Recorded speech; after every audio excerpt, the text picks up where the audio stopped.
Welcome to the next Oz review. Today, I will be looking at the 1925 version of The Wizard of Oz.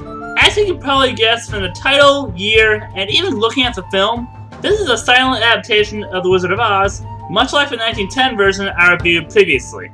And by adaptation, I mean a film that has Wizard of Oz as its title and happens to have a few characters thrown in.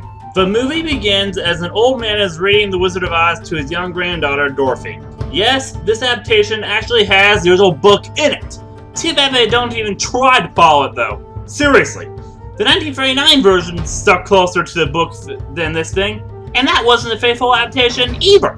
The old man's story begins in the land of Oz, which is under the control of an evil prime minister named Cruel. Let's repeat that. An evil prime minister named Cruel? Is that seriously the best we can come up with? The people can't stand him and demand a search for the missing Princess of Oz. Fast forward many years and in comes an older version of Dorothy. She lives on a farm with her aunt and uncle, and when her 18th birthday comes, her aunt tells her about how she was brought to them as an infant along with a letter. Cruel's goons show up and try to make sure she never reads said letter. Then the movie turns into a giant slapstick comedy, and no wonder.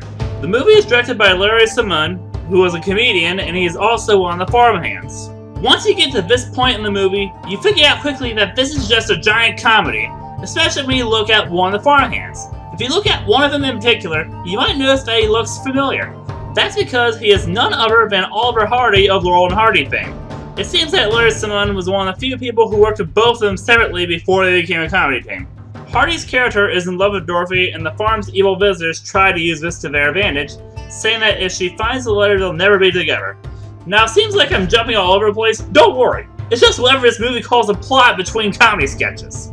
Dorothy eventually finds the letter and learns that she is Dorothea, the long-lost Princess of Oz. I find this part interesting because in the original book series, Dorothy eventually did become Princess of Oz. However, I'm convinced at this point that any slight resemblance to the books, especially things in any book that was not the first book, is purely coincidental, and only there justify the title. Several more hijinks ensue, and Dorothy, Aunt Em, and Uncle Henry, as well as the farmhands, end up in Oz. Cruel tells his wizard to turn them into something to get rid of him. However, as you might expect, the wizard has no magical powers. No actual powers, anyway. So he ends up putting all the farmhands in disguises as very familiar characters. Semon and Hardy are disguised as the Scarecrow and Tin Woodman, respectively, and another farmhand named Snowball is disguised as the Lion. It is here that the Prime Minister attempts to marry Dorothy so he doesn't lose his power. The Scarecrow finds out about this and tries to warn Dorothy, but is thrown into a dungeon along with the Tin Woodman. Now we bear witness to one of the stupidest things I've seen in a while. Scarecrow ends up in a cage with a real lion, thinking that he's Snowball in his lion costume. Then he sees the farmhand and runs. I mean, seriously? While this is happening, Prince Kind, who rules over the people, steps in and tries to stop Cruel. Wait, Cruel and Kind? I seriously hope that wasn't the best they could do. Kind is disarmed, and Scarecrow shows up. He, along with Dorothy and Kind, defeat the Prime Minister. He then tries to plead with Dorothy, claiming to be the one who left her on the farm as an infant to save her from other court factions. Dorothy doesn't fall for this obvious ploy and has him taken away, finally assuming the throne and falling for Prince Kind. After what I hope was supposed to be a comedy sketch involving a biplane and a ladder breaking, the scene cuts to a sleeping younger Dorothy, revealing that she had fallen asleep while listening to her grandfather's story and that the whole thing was a dream. As you can probably tell from my tone throughout the review, I really don't like this movie. It is a dull movie and isn't very good. Now, the idea of the movie was good in theory, but only if it was a 10 or 20 minute movie. The only things I'd watch in this movie again is about 10 minutes of Simmons and Hardy's comedy sketches. Then I turn it off. My final verdict for this film is a 4 out of 10. The character names and situations are laughable, and the whole thing is a big comedy that just didn't know where to end. It just kept going and going.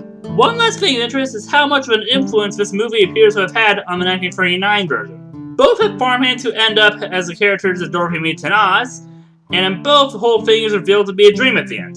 The main difference is that the 1939 version is good. This one isn't.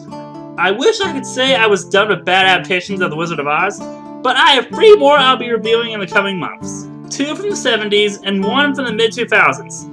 If you're familiar with adaptations of the Wizard of Oz from those years, you probably know what films I'm talking about, and I'm not looking forward to those. and I hope I don't find more.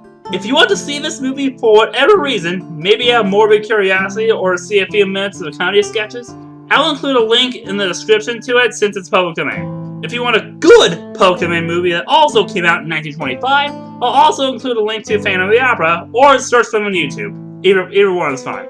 I hope I never have to watch this again.